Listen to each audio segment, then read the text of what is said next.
तो आज हम मॉडिफाइड अर्ली वार्निंग सिस्टम का स्कोर देखने वाले हैं। ओके, तो ये है हमारा न्यूज़ चार्ट, जिसको हम मॉडिफाइड अर्ली वार्निंग सिस्टम या मॉडिफाइड अर्ली वार्निंग स्कोर बोलते हैं।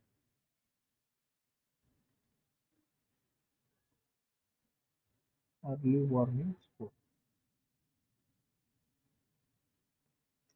ये स्कोरिंग सिस्टम है उन पेशेंट के लिए जो कि अभी सीरियस हो सकते हैं।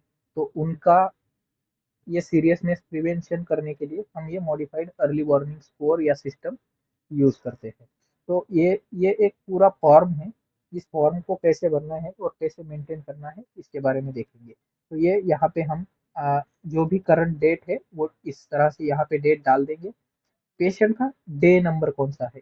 ओके, तो यहाँ पे आप पोस्ट ऑपरेटिव डे भी लिख सकते हो या फिर एडमिशन डे भी लिख सकते हो। ठीक है, तो यहाँ पे आप एडमिशन डे या पोस्ट ऑपरेटिव डे लिखना है। कौन से वार्ड में पेशेंट एडमिट है ये यहाँ पे लिखेंगे। पेशेंट का पूरा नाम यहाँ पे लिखना है, पेशेंट का वेट इन केजी और height in centimetre. Okay, patient का जेंडर वगैरह लिखना है यहाँ पे। ओके, अब कोई स्पेशल इंस्ट्रक्शन है क्या पेशेंट को, कि जैसे पेशेंट O2 सपोर्ट पे है, O2 सपोर्ट पे है, या पेशेंट सीडेशन में है, या पेशेंट पोस्ट ऑपरेटिव है, पेशेंट का या तो फिर मैसिव ब्लड लॉस हुआ है, तो ऐसा कोई स्पेशल इंस्ट्रक्शन या स्पेशल सिचुएशन है क्या। और हमारा टारगेट O2 क्या रखना है, कि जैसे 95% रखना है जो कि टारगेट O2 होगा। तो ये यहाँ पे हमें मेंशन करना है। उसके बाद आगे अगर हम देखेंगे तो यहाँ पे टाइम दिया हुआ है इन 24 आवर ऑफ क्लॉक। 24 घंटे की क्लॉक में यहाँ पे टाइम लिखना है। अब ये मॉडिफाइड अर्ली वार्निंग स्कोर कौन सी कंडीशन में अप्लाई होता है ये सबसे पहले हम देखेंगे। ओके, तो ये modified early warning score when to use, कब यूज करना है।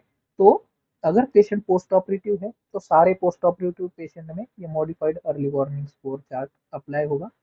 सारे पोस्ट प्रोसीजरल पेशेंट, जैसे बायोप्सी हो गया, किसी का एमआरआई हो गया जिसमें एमआरआई में हमने कोई सीडेटिव यूज किया है, तो सारे पोस्ट प्रोसीजरल पेशेंट, किसी का एंजियोग्राफी एंजियोप्लास्टी हुआ है, तो सारे पोस्ट प्रोसीजरल पेशेंट। उसके बाद ऐसा कोई पेशेंट जिसका डिटेरिएशन हो रहा है, ओके, वार्ड में जैसे सैचुरेशन कम हो रहा है या पेशेंट का टेम्परेचर बहुत ज़्यादा हो रहा है, सिस्टोलिक बीपी कम हो रहा है, तो ऐसे सारे पेशेंट में हम ये चार्ट को यूज करते हैं। सारे एडमिशन पेशेंट को हमें इसको नहीं यूज करना है। सिर्फ ऐसे पेशेंट में जो कि पोस्ट ऑपरेटिव है, पोस्ट प्रोसीजरल पेशेंट है, या जिनका वार्ड में जो पेशेंट है जिनका वाइटल साइंस में चेंज आ रहा है, तो ऐसे पेशेंट में हम ये यूज कर लेंगे। और इन इसमें एक्यूरेटली सब कुछ डॉक्यूमेंट करना है, जैसे पेशेंट का नाम, कैलेंडर डेट, कौन सा डे है, okay, day of concerned event. Okay, तो जैसे मान लो उसका डेट ऑफ एडमिशन 5 तारीख का था और उसका जो इवेंट है वो 7 तारीख से हो रहा है, तो हम जो कंसर्न इवेंट कौन सा होगा, 7 तारीख का होगा।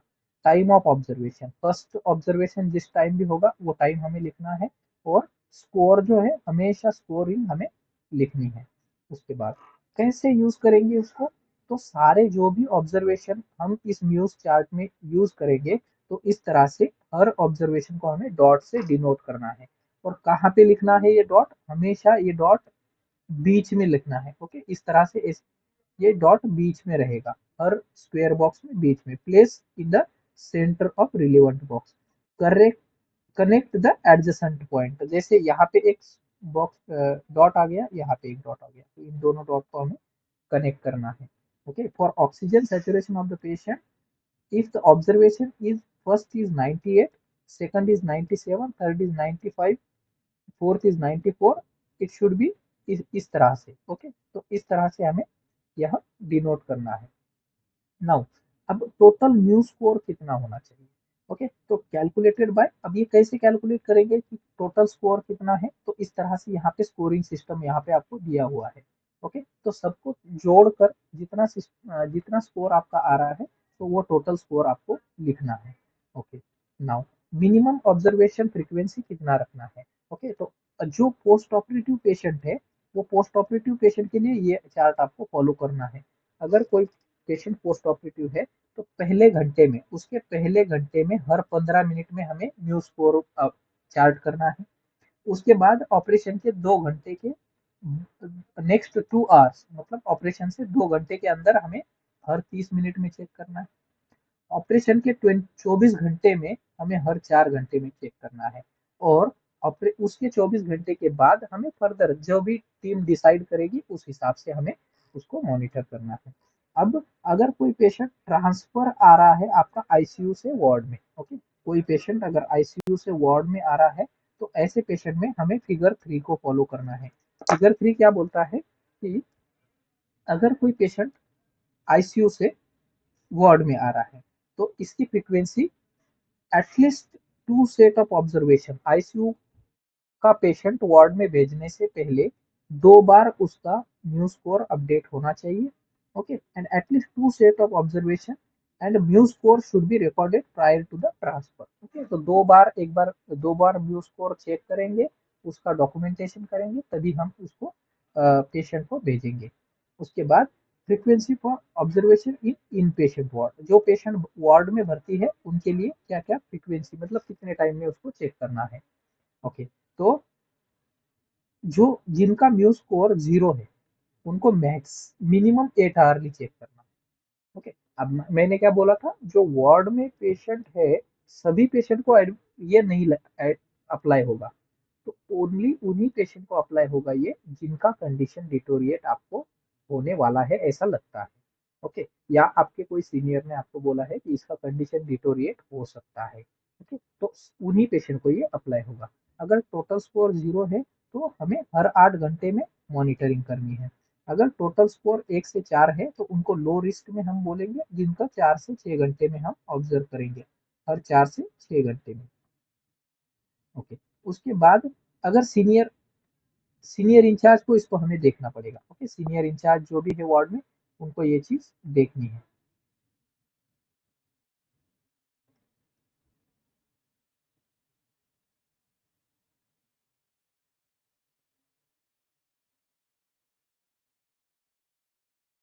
ओके, नेक्स्ट, अगर 3 इन सिंगल पैरामीटर, अगर कोई भी ऐसा पैरामीटर है जैसे रेस्पिरेशन है, पल्स है, बीपी है, ओके, तो अगर कोई भी एक पैरामीटर में तीन तीन सिंगल स्कोर आ रहा है, ओके, तो उसको हमें मिनिमम 1 आवरली हमें चेक करना है and inform to the medical officer immediately. तो जो भी डॉक्टर है वो इमीडिएटली आके उनको देखेंगे। अब हमारा जो लो रिस्क कैटेगरी में है तो डॉक्टर ने विद इन 1 आवर उस पेशेंट को असेस करना है। ओके, लेकिन लो मीडियम रिस्क कैटेगरी में इमीडिएटली आना है। अगर टोटल स्कोर म्यू का अगर 5 और मोर है तो उसको हम मीडियम रिस्क में कहते हैं, और मिनिमम 1 आवरली इसको असेस करेंगे और विद इन 30 मिनट्स में, ओके, विद इन 30 मिनट्स में इसका रेस्पॉन्स आना चाहिए। नेक्स्ट, अगर टोटल स्कोर 7 और मोर है तो हमें कंटिन्यूअस मॉनिटरिंग करनी है। ओके, कंटिन्यूअस मॉनिटरिंग, ऐसे पेशेंट हम हाई रिस्क पेशेंट बोलते हैं और आईसीयू टीम को हमें कॉल देना है। Okay, and consider transfer to the level 2 और 3 आईसीयू। ओके, तो ऐसा पेशेंट हमारा वार्ड से आईसीयू जा सकता है। तो ये अभी जो हमने ये चार्ट देखा है, ये सारा चार्ट कौन सा है, ये फिगर 3 वाला चार्ट जो पेशेंट वार्ड में भर्ती है उन पेशेंट के लिए। ओके, अब क्या करना है, ओके, हु टू डू, कौन करेगा ये, कौन करेगा, तो ये रिस्पॉन्सिबिलिटी है स्टाफ नर्स की। ओके, स्टाफ नर्स की, एंड जो सुपरविजन ड्यूटी है वो मेडिकल ऑफिसर की है। तो स्टाफ नर्स इन्फॉर्म करेंगे डॉक्टर को और डॉक्टर का रेस्पॉन्स इमीडिएटली या विद इन टाइम फ्रेम में होना चाहिए। ओके, अब ये हमने तो बोला है कि ये 3 ही कंडीशन में अप्लाई होता है, पोस्ट ऑपरेटिव पेशेंट है, या फिर कोई पेशेंट वार्ड में डिटोरिएट हो सकता है, या ऐसा कोई पेशेंट जिसका कोई प्रोसीजर हो चुका है। इर्रिस्पेक्टिव, अब ऐसा कोई पेशेंट है ही नहीं, लेकिन आपके सीनियर, अगर आपके सीनियर बोल रहे हैं कि इसको हम यूज करना है या ये पेशेंट का स्कोर, ये कंडीशन डिटोरिएट हो सकती है, तो ऐसे पेशेंट को भी हमें यह अप्लाई करना है। अब irrespective of the mu score, if the sign of immediate life threatening condition are present, call the emergency medical team। Okay, तो इमरजेंसी मेडिकल टीम को आपको कॉल करना है। नाउ, फिगर 4 में क्या बताया है आपको, अब कोई पेशेंट का अगर हमारा म्यू स्कोर लो है, ओके, लो रिस्क कैटेगरी में है, लेकिन उसका कंडीशन डिटोरिएट हो रहा है, जैसे कि एयरवे थ्रेटन है उसका, ओके, उसको सांस लेने में अचानक से दिक्कत होने लग गई है, ओके। रेस्पिरेटरी अरेस्ट वाले पेशेंट को हमें उसमें म्यू स्कोर चेक नहीं करना है, उसको इमीडिएटली हमें कोड ब्लू एक्टिवेट करना है।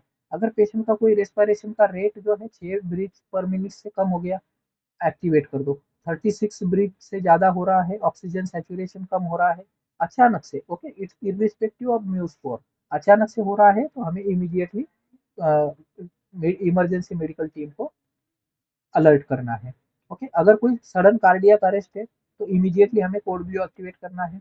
किसी का पल्स रेट लेस देन 40 या मोर देन 140 जा रहा है, किसी का सिस्टोलिक ब्लड प्रेशर, यहाँ पे ब्लड प्रेशर ओनली सिस्टोलिक हम कंसीडर करेंगे। अगर किसी का systolic blood pressure less than 90 या मोर देन 180 हो रहा है तो हमें इन्फॉर्म करना है। अगर किसी पेशेंट को sudden level of consciousness change हो गया और या फिर जीसीएस उसका लेस देन 2 हो रहा है तो ऐसे पेशेंट को हमें इमीडिएटली इन्फॉर्म करना है। इसमें हमें म्यू स्कोर चेक करने की जरूरत है नहीं।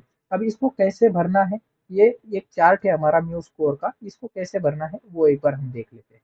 तो इसमें 1, 2, 3, 4 और 5 और 6 पैरामीटर है, टोटल 6 पैरामीटर है। कैसे भरेंगे देख लो।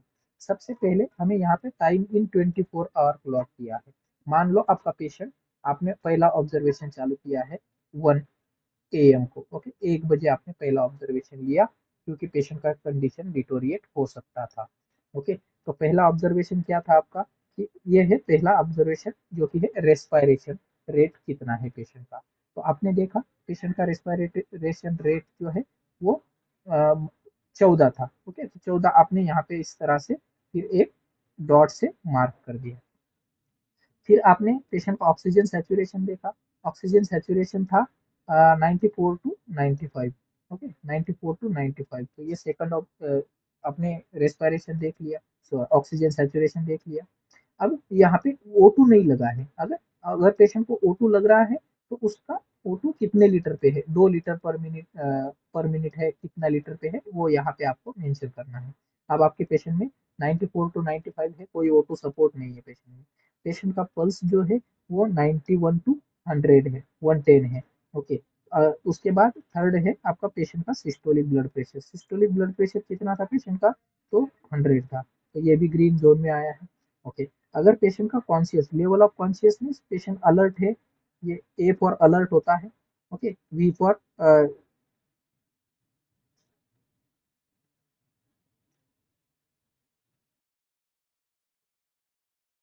For your verbal response, okay, जब आपने आवाज दिया तभी पेशेंट एक्टिव हो रहा है।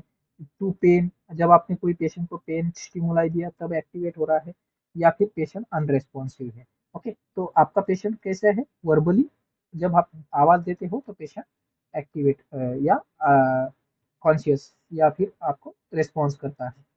ई फॉर टेम्परेचर, अब टेम्परेचर पेशेंट का, अगर आपके पेशेंट का टेम्परेचर मान लो ये है, ओके, तो टोटल म्यू स्कोर कितना हुआ देख लो। यहाँ पे ये जो है ये हमारा 1 हो गया, यहाँ पे वी पे है तो ये 1 हो गया, 2, उसके बाद यहाँ पे 1 स्कोर, ये 3 स्कोर हो गया। उसके बाद यहाँ पे पल्स का स्कोर कितना आएगा हमारा, 1, 4 हो गया टोटल।